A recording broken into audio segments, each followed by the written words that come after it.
Well, hey guys, and welcome to Solar Cabin Channel.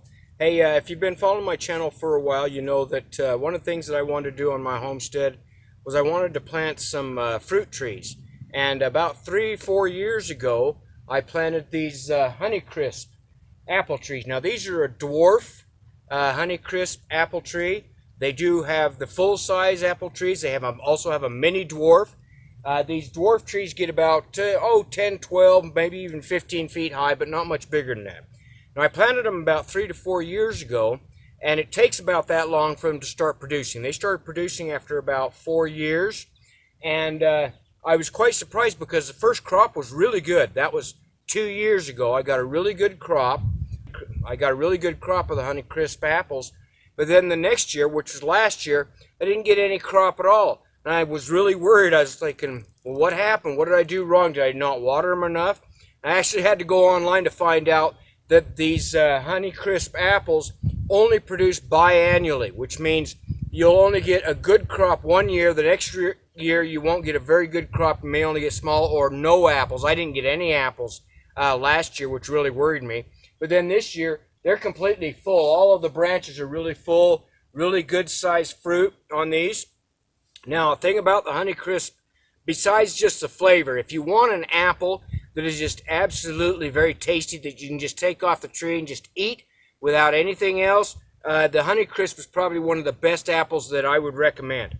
Now, this is about the size of them. They're about 2.5 inches when they get completely full like this. I do not spray my apples, so you can see I've got a few worm spots. Don't even let that worry you. They're only on the surface, so you just slice those off and slice them into slices. These Honeycrisp are also excellent for storing. If you're going to store them, put them in a perforated plastic bag and put them in your fridge. Don't put any bruised ones in with the good ones, otherwise they'll all spoil. And other fruits or things like that that are spoiling may also cause these to spoil faster. They're also really good for dehydrating, if you're into dehydrating, because they have so much really sweet sugary content.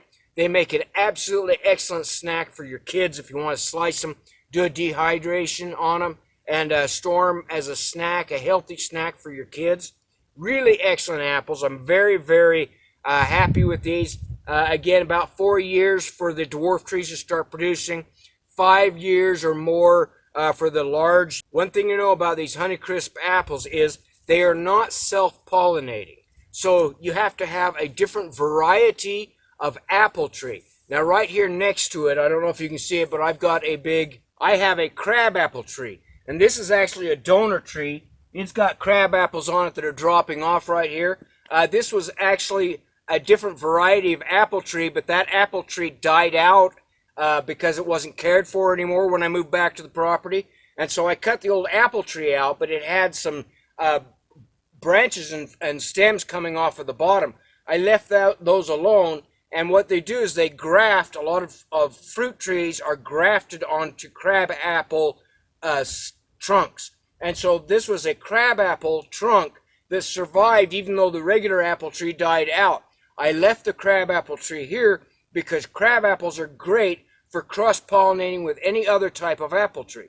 So if you're going to plant an apple tree or two, or you want an orchard or something like that, you also want to plant a crab apple, which is a very hardy tree, so that it can cross-pollinate. And you want to have those crab apple trees anywhere from about 6 to 50 feet away from your regular apple trees. That way the bees will transfer the pollen back and forth so that they get fully pollinated. So if you ever wondered why orchards have a crab apple tree mixed in with their regular fruit trees, that's the reason. Crab apple trees are excellent for cross-pollinating for other fruit trees, especially apple trees. So again, this is a Honeycrisp apple. You can see how big they get. They are absolutely wonderful and tasty to eat straight off the tree, or dehydrated or saved in your fridge for a snack later on. And I'm going to go and eat this one now with my lunch. Very happy with the production this year. Looks like I'm going to get lots of fruit off of just 2 trees. I may go ahead and put in some more of these apple trees because I'm so impressed with them. All right, folks, hope you enjoyed this video. Have a great day.